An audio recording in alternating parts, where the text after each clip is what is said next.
So for today's video, Mamsi, ay mag-highlights po tayo ngayon. As you can see, nakita nyo, zigzag po ang ginawa kong pag-highlights.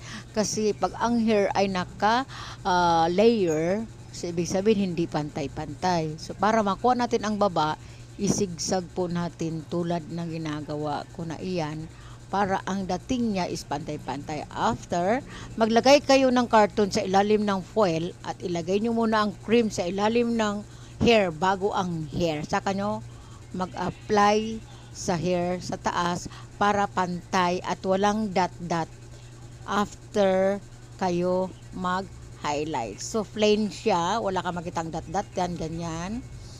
Litagan nyo ng carton. Mag-pattern kayo. And then, saka nyo lagyan ng cream. At saka ipitin sa ganyan. And then, i-clip nyo ang baba. Ganyan. So, ganyan lang ginagawa ko, ma'am, pag kami nag-highlights.